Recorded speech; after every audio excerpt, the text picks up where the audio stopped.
Hello, everybody. Welcome to another episode of Alex and Deus Talk Football, and the first episode about finally the FIFA World Cup 2026. And stop at everything you're doing because the European champions, Alex, Spain, could not get past Vozinha, the Coutinho. Cape Verde goalkeeper.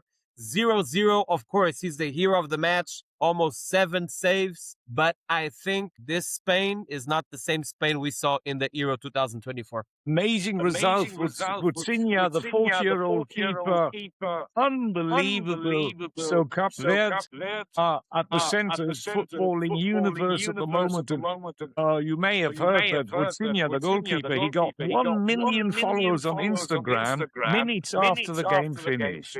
It was a brilliant performance. And Spain, of course, not the best performers as you can think, but Cape Verde must take credit for really doing a very good performance. They're not, Alex, they're a small nation, but they're not one of those guys that we say they are 11 cones trying to run after the ball. With all the respect, they're not Curaçao. They're not anything like this. They are a big name already in the AFCON tournaments. They're a big name, but of course, the first time they're playing World Cup, certainly a big difference between Cape Verde and Curaçao, as we saw yesterday. Big difference, because maybe we were expecting a similar poor performance by Cape Verde, but it was brilliant. Well, I won't say brilliant, but it was very organized, it was very professional, and interestingly, the formation at this World Cup has been predominantly 4-4-2, but today I thought Cape Verde played 4-5-1, 5 in midfield, and that really gave the Spanish team a lot of problems. They almost slayed the Spanish Dragon, 0-0. Spain, of course, disappointed. But it doesn't mean anything. We remember last time Argentina lost to Saudi Arabia the very first game, and they won the 2022 World Cup in spite of losing their first game.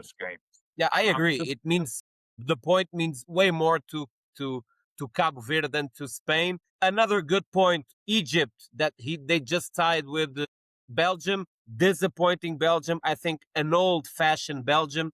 Too old for my taste. Egypt had the better chances to score the goal and to win the game. And another African team doing a good job against the best team in their group, against Belgium. Then they have to play with Iran and New Zealand.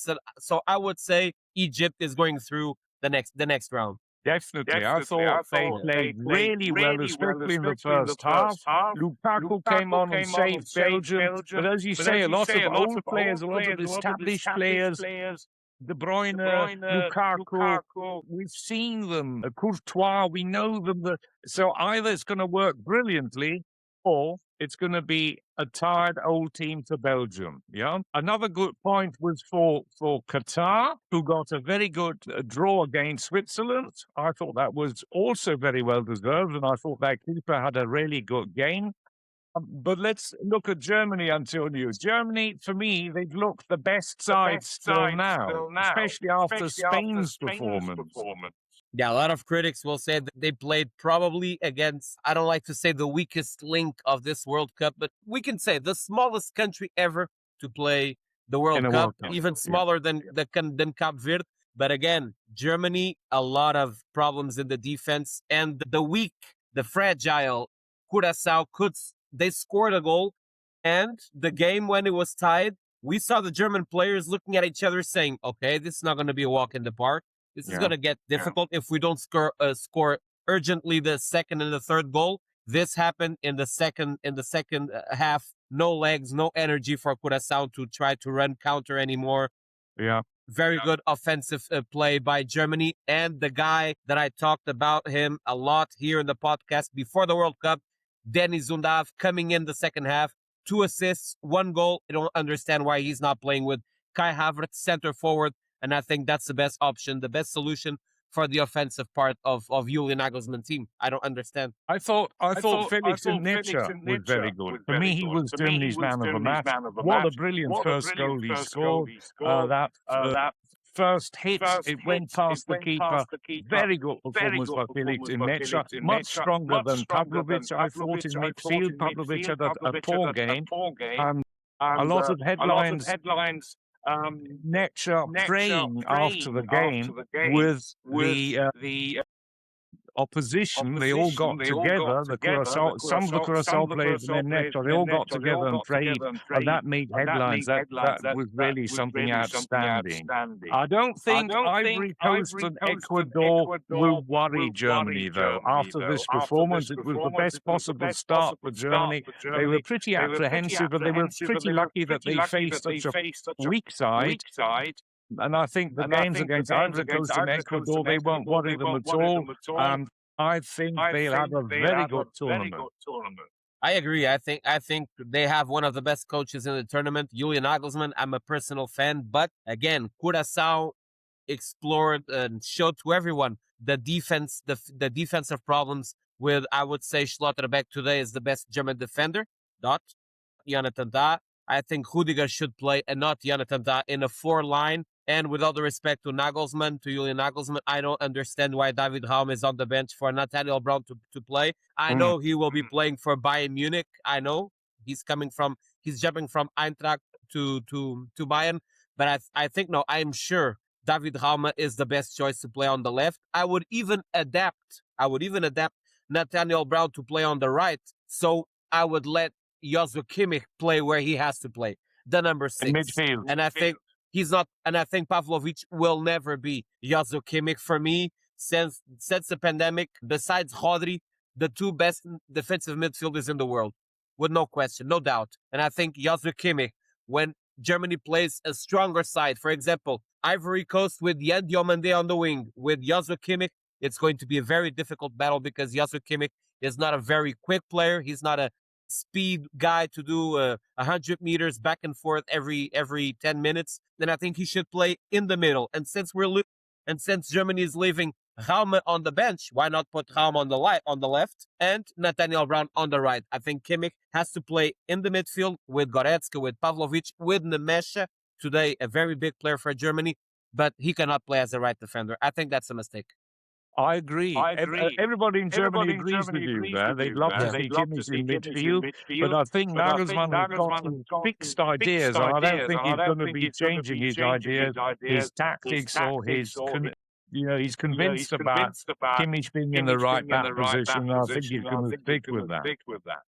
Ancelotti, the star man of Brazil, but otherwise I didn't see too many star men playing for Brazil. It was a very poor performance against Morocco, who I thought were outstanding in the first half. They were technically much stronger than Brazil, and that surprised me a lot. There were a lot of tired legs in Brazilian midfield. Casemiro and Guiares, they weren't good enough. I thought they looked tired, they looked slow. Brazil only saved through the brilliance of Vini Jr. I think that you summed it up, Alex.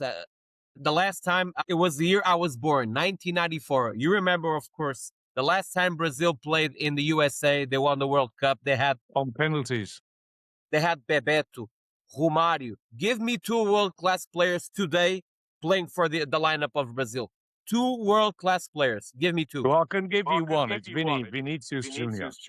Even Rafinha disappointed me. Rafinha completely out of the game. Who surprised me, I've seen him play before in France. He could have chosen the French national team. Ayoub Boadi, 18 years old, defensive midfielder. Calm down. He's not already Zidane. He's not Toni Kroos. He's not even Modric with 20 years old. But the Moroccan guy in the midfield, what a game, back and forth, cutting passes, cutting lines, carrying the ball like a piano guy. What a player. And of course, the biggest stage of them all, the World Cup.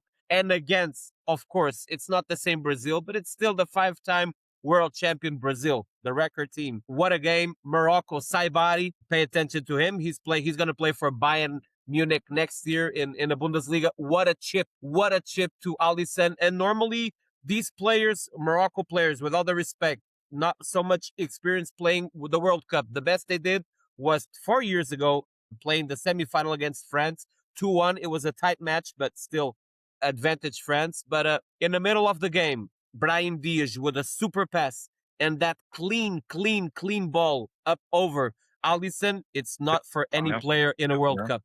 What do And you of think? course, we mustn't forget, Antonio, that Morocco finished fourth at the last World Cup, and that's Yeah, no that's right. That's right. coincidence. They've I think there's improved, a lot of quality. and But they won Ancelotti, the AFCON, yeah, or they did they? Did they, in the or didn't office, they? in the back office. That, yeah.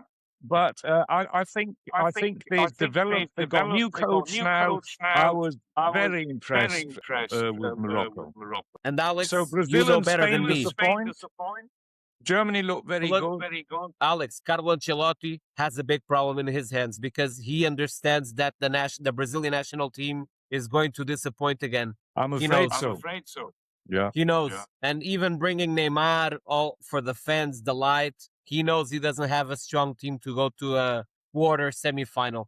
He doesn't have. Do you expect more from Spain? I do, but I always think Spain doesn't have a real number 9, the guy that scores 40 goals. But they proved me wrong in the last Euro. They won the Euro 2024 again. It's not the first time Spain wins a major tournament without a number 9. I wouldn't even say Morata, with a guy that scores 40, without a Lewandowski, without a Harry Kane, a player like this. And I think sometimes against these teams that defend very well, like Cape Verde, you need a goal scorer. You need the guy that has ice in their veins, like Kylian Mbappe, to try to do something. Not just Lamine Yamal. He's a winger. Don't forget, he's a winger. Sometimes he plays away from the goal, and today was just not enough for Cape Verde.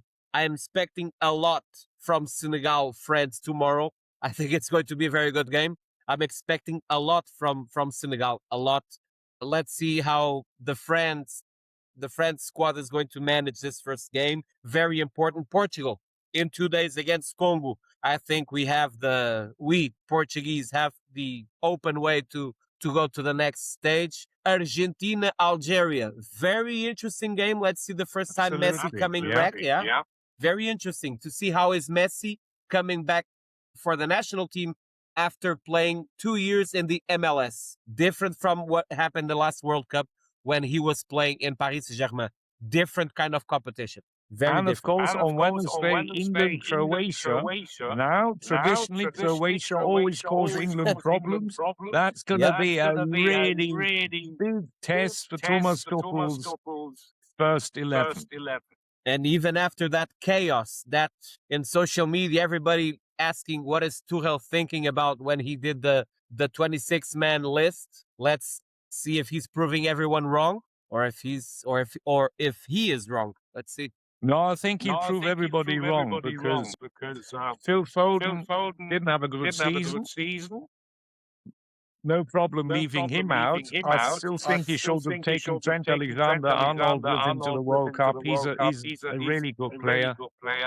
He's the only one I really would have taken along. Cole Palmer, no? Cole Palmer had a poor season. Normally, yes. Normally, absolutely.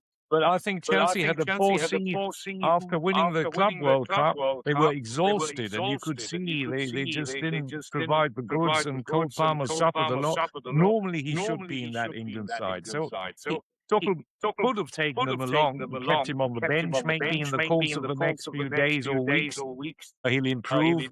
But it's too early. It's too early to judge England. Let's see. Plenty to look forward to then, Antonio. Very provocative of you, Alex, saying Chelsea was tired all season when they have over 100 players registered in Chelsea Football Club. See you next time. Still, of course, subscribe. Alex and Deus talk about football, of course, TikTok, and we'll talk about, of course, whenever the big games are coming up, we're going to be here to talk and discuss whatever is happening in the FIFA World Cup. Till next time.